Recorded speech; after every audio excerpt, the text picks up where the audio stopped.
नमस्कार साथियों, काव्य प्रसंग में आपका हार्दिक स्वागत है। मैं परमेंद्र सिंह आज आपके लिए लेकर आया हूँ नरेंद्र जैन की कुछ कविताएं। हाल ही में उनका कविता संग्रह लाजिम है कि हम भी देखेंगे प्रकाशित हुआ है। इसी संग्रह से प्रस्तुत हैं उनकी कुछ कविताएं शुरू करूं इससे पहले मेरा आपसे निवेदन, यदि आपने अब तक काव्य प्रसंग को सब्सक्राइब नहीं किया है तो इसे सब्सक्राइब कर दें और अपने मित्रों के साथ इसे शेयर भी करें। अपनी राय से हमें अवगत कराना न भूलें। आइए सुनते हैं नरेंद्र जैन की कुछ कविताएं। कविता है क और ख। क ने भाषण दिया, ख ने गोली दागी। क ने भाषण दिया, ख ने गोली दागी। ग ने गाली दी, घ ने शिकायत लिखी। ड ने प्रार्थना की, ट ने चंदा दिया। जनतंत्र में चलता रहा सब निर्विकार, जैसे घास उगती ही रही 25 वर्षों से लगातार। क ने 4 श्रोताओं के समक्ष भाषण दिया। ख ने मारी गोली 4 नागरिकों को। ग ने दी एक फूहड़ गाली। घ ने लिखी अखबार में शिकायत। ड ने प्रार्थना की। ईश्वर सहला रहा था क के खुट्टे। ड ने हर बार चंदा दिया। क ने राष्ट्र के नाम अपना संदेश। क ने राष्ट्र के नाम अपना संदेश। ये कविता है हरा अगस्त। अगस्त में दुनिया हरी है, यह हरा अगस्त है।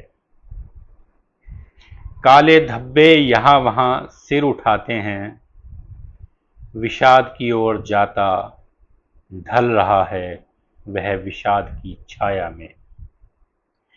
कहीं टूटे घड़ों का ढेर, हाट में धूल खाती गांधी चप्पलें। तकरीबन सप्ताह बीता, आतंक बुखार का नहीं ढला। हद के बाद आक्रांत किए जा रहा यह हरापन, काले धब्बे पीछा करते हर कहीं। आंखें हरी जैसे घास, इतनी हरी जैसे अगस्त, इतनी हरी जैसे अगस्त। कविता है धारणाएं। धारणाएं तयशुदा हैं, दरवाजे के दोनों तरफ दीवार पर लिखते हैं वे सिंदूरी रंग में शुभ और लाभ। अशुभ और हानि से सब डरते हैं और लक्ष्मी जी सदा प्रसन्न रहें। लिखते लिखते सदियों से ऊब गई होगी यह भाषा, लेकिन नहीं लिखा जाता, लक्ष्मी जी सदा विलाप करती रहें। सब तयशुदा है, बेमानी समय से निकाल लेते हैं वे मुहूर्त की घड़ी। पूंजी के प्रपंच को वरदान मानते हैं। धारणाएं तमाम निरर्थक, बेमानी और फूहड़ हैं यहाँ। धारणाएं तमाम निरर्थक, बेमानी और फूहड़ हैं यहाँ। कविता का शीर्षक है मगध। यह कविता उन्होंने श्रीकांत वर्मा को याद करते हुए लिखी है। मगध, जैसा कि आप जानते हैं, श्रीकांत वर्मा की प्रसिद्ध कविता। मगध। जैसा अभी दिख रहा है मगध ऐसा ही रहा होगा। श्रीकांत अब नहीं हैं, लेकिन मगध के राजपथ हैं जिन पर अभी अभी छिड़का गया है पवित्र जल। जैसा अभी दिख रहा है मगध ऐसा ही रहा होगा। श्रीकांत अब नहीं हैं, लेकिन मगध के राजपथ हैं जिन पर अभी छिड़का गया है पवित्र जल। कलिंग के रक्तपात के बाद अशोक कह रहा है अपने मन की बात। हतप्रभ है श्रेष्ठी वर्ग, अमात्य, मुख्य अमात्य, पहरेदार, चौबदार, रंगदार, विप्रों की टोली। मगध आज विनाश के उत्तुंग शिखर पर है। पाटलिपुत्र से निकला है काफिला, नागपुर से कर रहा है कूच कापालिक। श्रीकांत नहीं रहे, मगध जस का तस है, मगध जस का तस है। कविता है राम भरोसे हिंदू होटल। प्रेम करने और आपस में रोज मिलने मिलाने के लिए राम भरोसे हिंदू होटल से बेहतर कोई जगह हो ही नहीं सकती थी। सो दोनों ने चुनी वही जगह और कभी कभार मिलने लगे उसकी चरमराती बेंचों पर। पेशे से, हुनर से और स्वभाव से वह शिल्पकार था और बनाया करता था कभी कभार चित्र भी। झाबुआ से भोपाल का रास्ता टेढ़ा मेढ़ा था। वहां से आते जाते वह भी हो चुका था कुछ हद तक टेढ़ा मेढ़ा। जो कपड़ा खूंटी पर टंगा होता पहन लेता। कभी पुराना कोट जिसके कंधों पर झाबुआ की धूल चढ़ी होती। कभी डाल लेता बदन पर लंबा झब्बा जिसमें धातुई बटन लगे होते।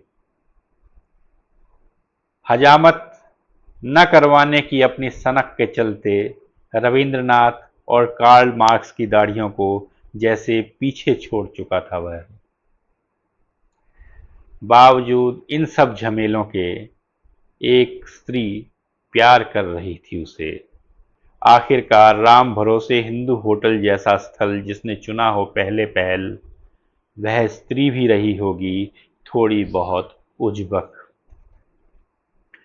पोंगा पंडितों का दावा गलत नहीं था और मैं उनसे सहमत था कि आपस में मिलते थे दोनों के 36 गुण।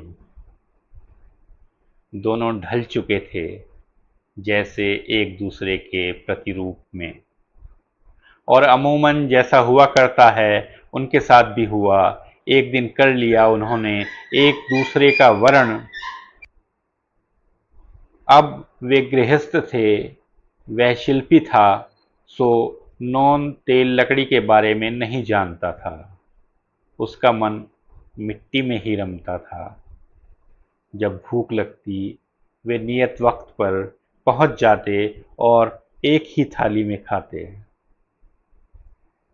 विवाह के वर्षों बाद भी विचित्र किंतु सत्य की तर्ज पर इस जोड़े ने गृहस्थी की किसी झंझट में हाथ नहीं डाला और दोनों वक्त चरमराती बेंचों पर बैठकर शाकाहारी थाली की प्रतीक्षा करते रहे।